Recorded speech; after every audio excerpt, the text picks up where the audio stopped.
तो आज सीएजी की रिपोर्ट ने इस बात को साबित कर दिया है कि आम आदमी पार्टी की सरकार ने ओल्ड एक्साइज पॉलिसी को हटाकर सही फैसला लिया।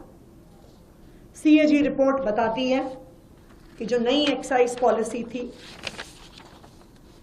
इंक्रीज्ड ट्रांसपेरेंसी थी, उसमें ब्लैक मार्केट सेल्स को कर्ब करने के तरीके थे और उसमें दिल्ली सरकार के रेवेन्यू को बढ़ाने के तरीके थे। ये मैं नहीं कह रही हूं, आज मैं तो कई सालों से कह रही हूं, लेकिन आज सीएजी रिपोर्ट बता रही है अपने 8वें चैप्टर में कि जो न्यू एक्साइज पॉलिसी 2021 में दिल्ली सरकार, आम आदमी पार्टी की सरकार लेके आई, उस एक्साइज पॉलिसी के माध्यम से दिल्ली सरकार का खजाना बढ़ना चाहिए था। उस पॉलिसी में ट्रांसपेरेंसी थी, उस पॉलिसी में स्मगलिंग रोकने के तरीके थे, उस पॉलिसी में ब्लैक मार्केटिंग रोकने के तरीके थे।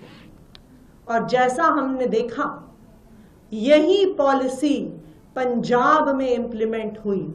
और जब पंजाब में 2022 में ये पॉलिसी इंप्लीमेंट हुई तो हम देख सकते हैं 2021-22 में पंजाब का एक्साइज रेवेन्यू 6,158 करोड़ था, जो नई एक्साइज पॉलिसी के आने से मात्र एक साल में बढ़कर 8,841 करोड़ पर पहुंच गया।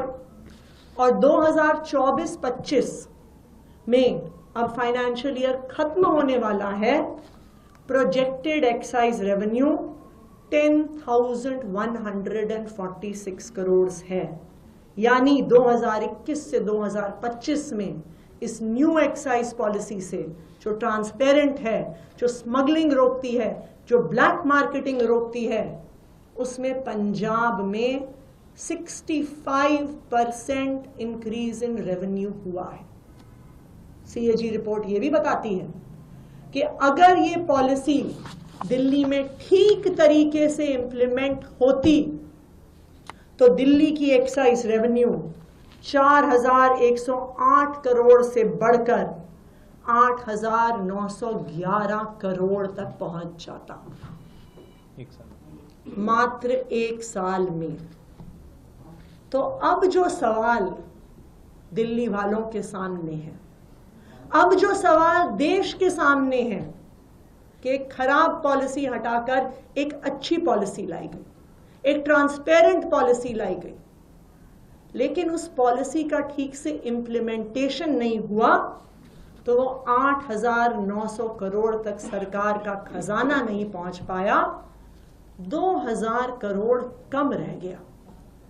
तो ये 2,000 करोड़ कम रहने के पीछे किसका हाथ है? किसने रोकी इस पॉलिसी की इंप्लीमेंटेशन? किसने ये 2,000 करोड़ का सरकारी खजाना बढ़ने से रोका? इस सीएजी रिपोर्ट के आधार पर उस पर इन्वेस्टिगेशन होना जरूरी है और मैं उम्मीद करती हूं कि उस पर इन्वेस्टिगेशन होगा, क्योंकि ये इंप्लीमेंटेशन रोकने के पीछे 3 लोग जिम्मेदार हैं। सबसे पहले भारतीय जनता पार्टी के लेफ्टिनेंट गवर्नर, सबसे पहले कसूरवार, जिन्होंने न्यू एक्साइज पॉलिसी इंप्लीमेंट नहीं होने दी, बीच में रोड़े अटकाए, उस पॉलिसी को जमीनी स्तर पर नहीं उतरने दिया। कसूरवार number 2, central bureau of investigation, जिसने इस पॉलिसी का 1 साल पूरा होने से पहले इस पॉलिसी के आधार पर एफआईआर करी। कसूरवार नंबर 3, इन्फोर्समेंट डायरेक्टोरेट, जिन्होंने इस पॉलिसी खत्म होने के 1 साल पहले ही इस पॉलिसी पर ईसीआईआर करी। एलजी साहब की रोक टोक के बाद, सीबीआई की एफआईआर के बाद, ईडी की ईसीआईआर के बाद किसी भी अफसर की हिम्मत नहीं थी कि इस पॉलिसी पे फिर से साइन कर दें। और वो पॉलिसी जो 8,900 करोड़ रुपए प्रति वर्ष ला सकती थी, आज सीएजी की रिपोर्ट ये बता रही है कि उस पॉलिसी को ठीक से इम्प्लीमेंट नहीं किया गया। तो आज हमारी ये मांग है कि भारतीय जनता पार्टी के एलजी साहब, भारतीय जनता पार्टी की सीबीआई और भारतीय जनता पार्टी की इन्फोर्समेंट डायरेक्टोरेट पे इन्वेस्टिगेशन हो।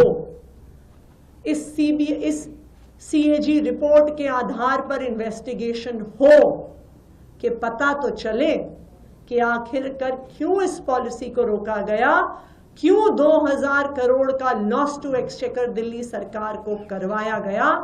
इस पर इन्वेस्टिगेशन होनी चाहिए और इस पर एफआईआर होनी चाहिए। लेकिन हमारी आज एक न्यूज नेशन अब व्हाट्सएप पर खबरों के ताजा अपडेट के लिए न्यूज नेशन के इस क्यूआर कोड को स्कैन करें।